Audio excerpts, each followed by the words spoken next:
Hello everyone, welcome to SP biology classes. जैसा कि आप जानते हैं हम लोग यहाँ पे 12th क्लास की बायोलॉजी कंप्लीट कर रहे हैं और आज हम लोगों का टॉपिक जो है वो है परागण की जीवन क्षमता। और ये जो बायोलॉजी है ये हम लोग एनसीईआरटी से कर रहे हैं। तो एनसीईआरटी का मतलब होता है आप किसी भी बोर्ड के हों आप इसको बहुत ही अच्छे से पढ़ सकते हैं, आपके एग्जाम के लिए बहुत ही बेनिफिशियल है। तो हम लोग समझते हैं परागण की जीवन क्षमता क्या होती है। उससे पहले अगर आपने हमारी इससे पहले की क्लासेस नहीं देखी हैं तो डिस्क्रिप्शन में प्लेलिस्ट का लिंक पड़ा है, वहां से जाकर के आप देख सकते हैं। पराग देखो, हम लोग समझेंगे परागकण की जीवन क्षमता। तो सबसे पहले समझ लेते हैं परागकण की जीवन क्षमता क्या होती है। तो परागकण का कार्यरत या सक्रिय रहना ही क्या कहलाता है, परागकण की जीवन क्षमता कहलाता है। जैसे कोई व्यक्ति है, तो जब तक वह कार्य कर रहा है उसके शरीर में सक्रिय है, जब तक जैसे कि वो एक्टिविटी करता रहता है तभी तक तुम उसको जीवित मानते हैं। तो एक्टिविटी करता रहता है तभी तक तो उसको जीवित मानते हैं। वैसे ही क्या होता है, कण होता है परागकण। जब तक देखो वह कार्यरत है और सक्रिय है तो वही उसकी क्या कहलाएगी, जीवन क्षमता कहलाएगी। और जो जीवन क्षमता होती है वह तापमान, आर्द्रता एवं आनुवंशिक विशिष्टता पर निर्भर करती है। अगर आ जाए कि जो परागकण की जीवन क्षमता होती है वो किस पे निर्भर करती है, तो आप बताएंगे तापमान, आर्द्रता, आनुवंशिक विशिष्टता पर निर्भर करती है। अनाजों के परागकणों की जीवन क्षमता, जो अनाज होते हैं जैसे आपका गेहूं हो गया, चावल हो गया, तो इनकी जीवन क्षमता कितनी होती है, 30 मिनट तक होती है। अगर पूछा जाए कि अनाजों की जीवन क्षमता या फिर गेहूं या चावल की जीवन क्षमता कितने मिनट तक होती है, तो आप बताएंगे 30 मिनट तक होती है। एग्जाम्पल में आपका क्या है, गेहूं, चावल आदि। अब हम लोग फैमिली में देख लेते हैं कि कौन कौन सी फैमिली की कितने दिनों तक जीवन क्षमता होती है। तो परंतु रोजेसी और लेगुमिनेसी, ठीक, रोजेसी जो फैमिली होती है, लेगुमिनेसी फैमिली जो होती है, एवं सोलेनेसी के कुलों की जो कुलों के सदस्य होते हैं उनमें परागकणों की जीवन क्षमता जो होती है वो कई महीने तक होती है। यहाँ पे कई महीने लिख लेना, ठीक, कई महीनों तक होती है, ठीक, कई महीनों तक होती है। कायो संरक्षण द्वारा परागकणों की द्रवित नाइट्रोजन, जो कायो संरक्षण जिसे कहते हैं उसके द्वारा परागकणों की द्रवित नाइट्रोजन, जो द्रवित नाइट्रोजन होती है वो -196 तापमान पर, माइनस का 196 सेंटीग्रेड तापमान टेम्परेचर पे कितने रखेंगे, तो माइनस का 196 सेंटीग्रेड पर रखेंगे, में संरक्षित किया जाता है। ठीक, जो काया संरक्षण द्वारा जो परागकण होते हैं उनमें द्रवित नाइट्रोजन जो होती है उसको माइनस के 196 सेंटीग्रेड तापमान पर रख करके तब क्या कहता है, परागकणों को संरक्षित किया जाता है। ओके, इन संरक्षित परागकणों को पराग बैंक कहा जाता है। अगर पराग बैंक पूछे तो आप यहाँ यही लिखेंगे कि जो होते हैं काया संरक्षण द्वारा परागकणों की द्रवित नाइट्रोजन -196 सेंटीग्रेड पर संरक्षित किया जाता है और इन संरक्षित परागकणों को क्या कहते हैं, पराग बैंक कहा जाता है। ठीक, पराग बैंक कहा जाता है। इन भंडारित पराग कणों का उपयोग फसल प्रजनन में आवश्यकता अनुसार किया जाता है। जो ये भंडारित परागकण होते हैं इनका जब प्रजनन होता है, यहाँ कहा गया जाता है, जब फसल जो होती है फसल के प्रजनन में आवश्यकता अनुसार, कितनी आवश्यकता है उसी के अनुसार क्या किया जाता है, प्रयोग किया जाता है। अब हम लोग समझेंगे लघु युग्मक जनन या नर युग्मक भेद का विकास, ठीक, कैसे होता है। तो नर युग्मकोद्भिद अगुणित परागकण, अगुणित मतलब जो होता है हैप्लॉइड, हैप्लॉइड परागकण की प्रथम कोशिका होती है। ठीक, प्रथम कोशिका और कौन होते हैं, तो नर युग्मकोद्भिद के अगुणित जो होती है परागकण की प्रथम कोशिका होती है। तो जो पराग नली एवं नर युग्मक युक्त अंकुरित परागकण को ही क्या कहते हैं, नर युग्मकोद्भिद कहते हैं। देखो जो होती है अंकुरित जैसे नली होती है उसी को क्या कहते हैं, उसी को नर युग्मकोद्भिद कहते हैं। आवृत बीजी, जो आवृत बीजी पौधे होते हैं, जो आवृत बीजी पादप होते हैं, में नर युग्मकोद्भिद का देखो विकास जो होता है वो 2 चरणों में होता है। तो इसको हम लोग 2 चरणों में समझेंगे क्योंकि आवृत बीजी में यह विकास कितने चरणों में होता है, तो 2 चरणों में होता है। अगर आपने नोट कर लिया है तो नोट कर लीजिए, वरना स्क्रीनशॉट आप ले लीजिए तो बाद में आप नोट कर सकते हैं।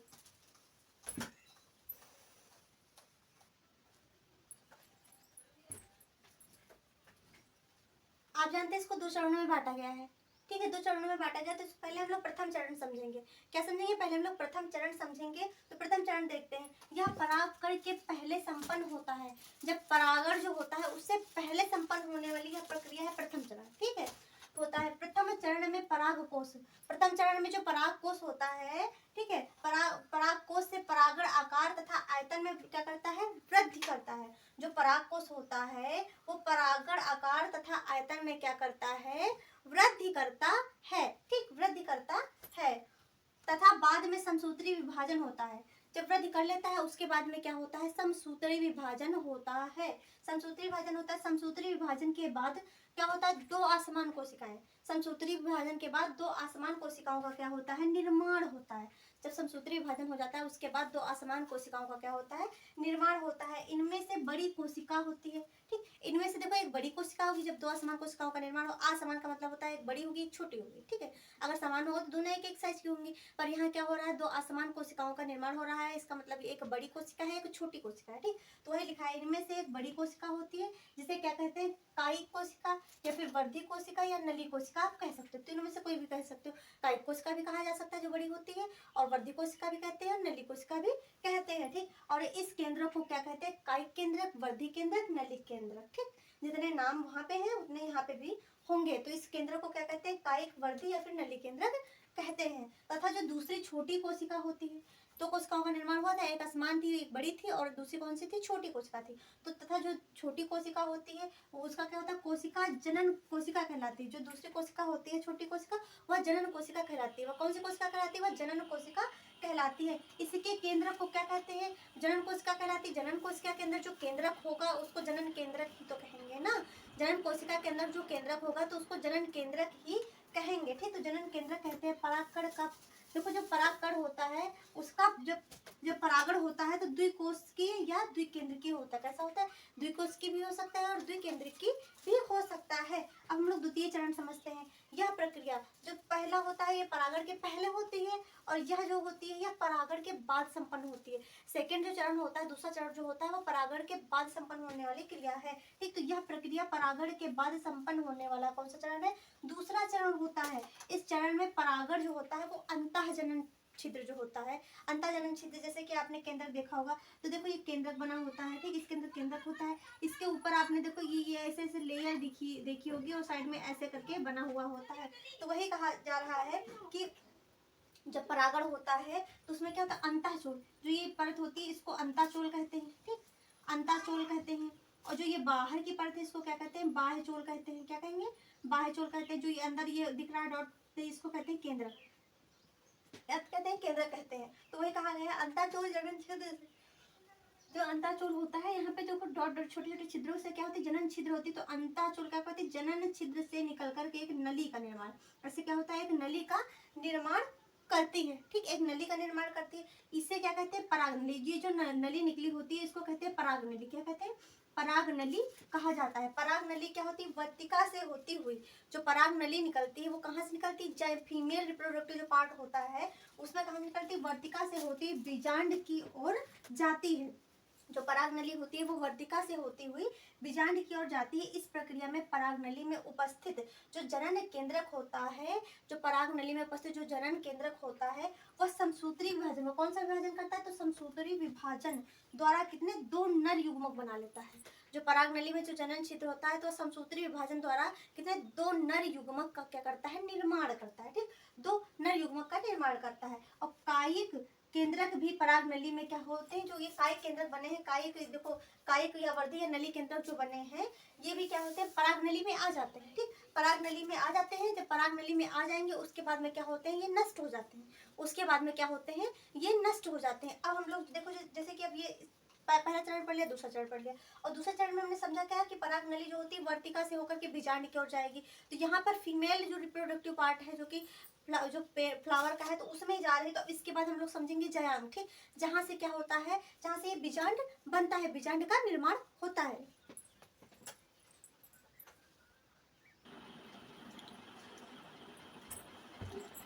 अब हम लोग समझेंगे फीमेल रिप्रोडक्टिव पार्ट, ठीक है। तो जो पुष्प का फीमेल रिप्रोडक्टिव पार्ट होता है उसको कहते हैं जायांग। क्या कहते हैं, जायांग कहते हैं, जिसको इंग्लिश में गाइनोसियम कहते हैं। तो अब समझते हैं गाइनोसियम क्या होता है। तो पुष्प मादा का जनन भाग होता है। सबसे पहले जो जो पुष्प होता है उसका मादा जनन भाग जो होता है वो जयांग कहलाता है। वो क्या कहलाता है, जयांग कहलाता है।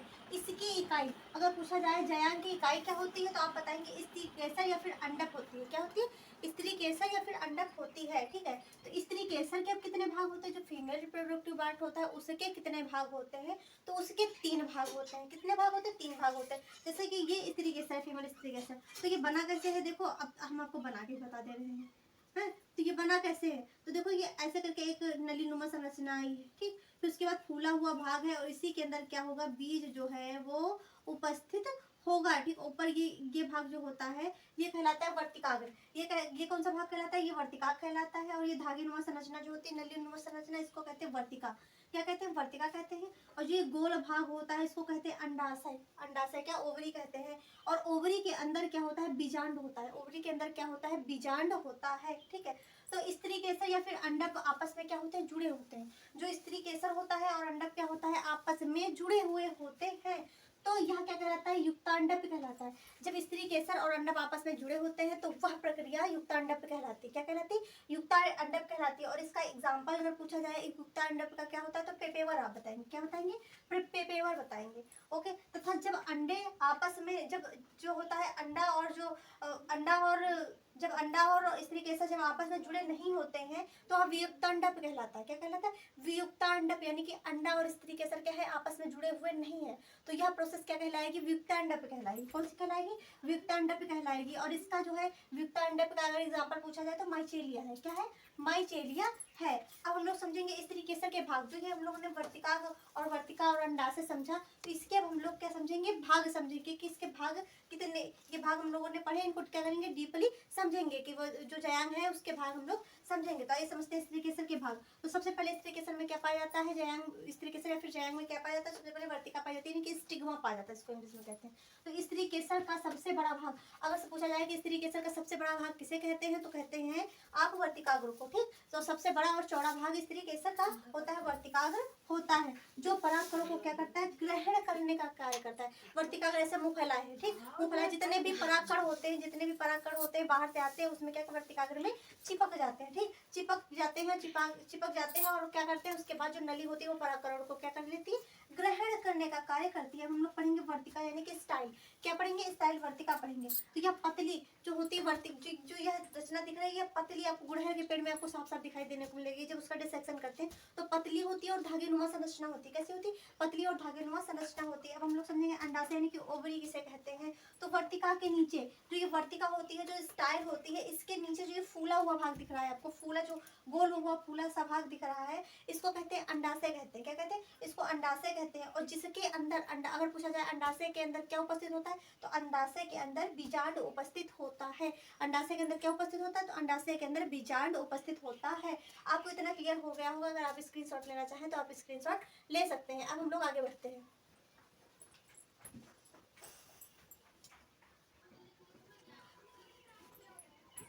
अब हम लोग समझते हैं गुरु बीजाणु या फिर बीजांड की संरचना। अगर बीजांड की संरचना आ जाए तो भी आपको ये लिखना है, अगर गुरु बीजांड की संरचना आ जाए तब भी आपको यही लिखना है। ठीक है, तो गुरु बीजाणु या फिर बीजांड की संरचना, इंग्लिश में कहेंगे स्ट्रक्चर ऑफ ओव्यूल। क्या कहेंगे, स्ट्रक्चर ऑफ ओव्यूल। तो आइए समझते हैं बीजांड की संरचना को समझते हैं। तो देखिए जो बीजांड की संरचना होती है निम्न भागों से मिलकर के बनी हुई होती है। इसको पहले हम लोग ऐसे समझ लेंगे, उसके बाद हम लोग चित्र के माध्यम से समझेंगे। तो इसके भाग देख लेते हैं। पहला होता है बीजांड व्रंत। क्या होता है, बीजांड व्रंत होता है। दूसरा होता है नाभिक। तीसरा होता है अध्यावरण और चौथा होता है बीजांड द्वार। पांचवा होता है निभाग। छठा होता है बीजांड काय और सातवां होता है भ्रूण कोश, जिसको माता युग्मकोद भी कहते हैं। अगर ये आप सातों याद कर लेंगे तो आपको डायग्राम बनाने में कोई दिक्कत नहीं आएगी। तो इनको याद कर लीजिए। स्टार्टिंग से बीजांड व्रंत, फिर आता है नाभिक, फिर अध्यावरण, फिर बीजांड द्वार, फिर निभाग, फिर बीजांड काय और फिर भ्रूण कोश आता है। तो सबसे पहले हम लोग समझते हैं बीजांड व्रंत क्या होता है। तो बीजांड व्रंत समझते हैं। बीजांड की डंठल, जो बीजांड की डंठल होती है उसको व्रंत कहते हैं। उसको क्या कहते हैं, बीजांड व्रंत भी कहा जाता है। उसको देखो बीजांड की डंठल भी कह सकते हैं और बीजांड व्रंत भी कह सकते हैं। थोड़ा सा पानी पी लिया जाए।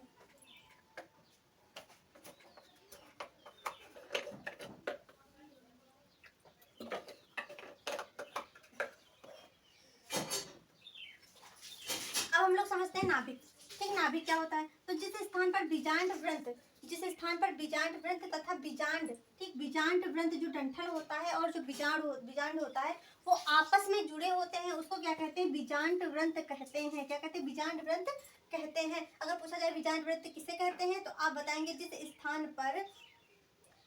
स्थान पर देखिए बीजांड व्रंत और बीजांड आपस में जुड़े होते हैं उसको कहते हैं नाभिक। क्या कहते हैं, सॉरी, उसको क्या कहते हैं, नाभिक कहा जाता है। उसको क्या कहा जाता है, नाभिक कहा जाता है। अब हम लोग समझेंगे अध्यावरण किसे कहते हैं। तो बीजांड के सबसे बाहर जो बीजांड होता है उसके सबसे बाहर वाले आवरण को क्या कहते हैं?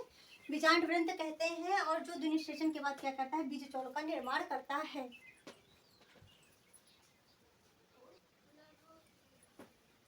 देखिए, जो अध्यावरण होता है वो बीजांड के सबसे बाहर पाए जाने वाला क्या होता है? आवरण होता है।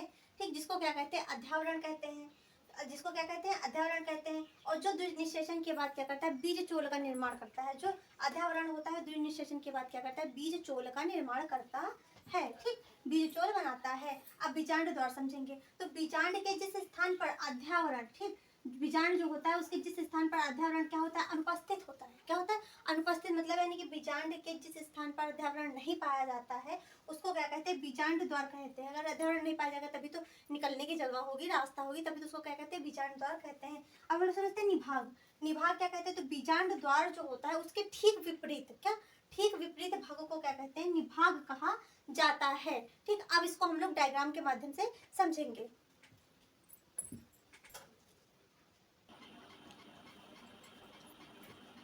अब हम लोग समझते हैं बीजांड काय क्या होता है। तो यह बीजांड की मृदूत की जो संरचना होती है उससे बना होता है। ठीक, मृदूत की संरचना होती है तथा यह क्या होता है? अध्यावरण से घिरी होती है। जो मृदूत की संरचना होती है वह किससे घिरी होती है? तो अध्यावरण से घिरी होती है। भ्रूण कोश समझते हैं। बीजांड में एक थैलेनुमा संरचना होती है जिसको कहते हैं भ्रूण कोश। ठीक है, और इसे भ्रूण कोश कहते हैं। द्विनिषेचन के बाद क्या करता है? यह भ्रूण कोश का निर्माण कर लेता है। द्विनिषेचन की प्रक्रिया करके यह भ्रूण कोश का निर्माण कर लेता है। अब समझते हैं चित्र। देखिए, जो ये संरचना दिख रही है आपको पहले ऐसे ले जाकर के संरचना बनानी है। तो ये जो अंदर का भाग, ये बाहरी भाग, इसको बाहर को कहेंगे बाह्य आवरण और अंदर को कहेंगे क्या? अंतःआवरण कहा जाएगा। इन दोनों को कहेंगे अध्यावरण। और जो ये जगह दिख रही है, स्थान जो खुला ओपन दिख रहा है, इसको बीजांड द्वार कहेंगे। और ये जो संरचना दिख रही है इसको कहेंगे बीजांड काय। क्या कहेंगे? बीजांड काय कहेंगे। और ये जो अंदर दिख रहा है आपको सिलनुमा संरचना, इसको कहेंगे भ्रूण कोश कहते हैं। ठीक, और जो इसके बीजांड द्वार के विपरीत भाग ये जो है इसको कहेंगे निभाग। अभी मैं जैसे पढ़ा, ठीक, निभाग कहते हैं। और ये जो इसके अंदर जो केंद्रक के अंदर जो भ्रूण कोश होता है उसके अंदर 7 कोशिकाएं स्थित होती हैं। तो ये 7 कोशिकीय होता है और इसमें 8 केंद्रक होते हैं। ठीक, ये डायग्राम आपको समझ में आ गया होगा। और इसके बाद हम लोग करेंगे परागण तथा उसके प्रकार। अगर आपको हमारी क्लास अच्छी लगी तो मेरे चैनल को लाइक करें, शेयर करें, सब्सक्राइब करें। Thanks for watching. Next class में।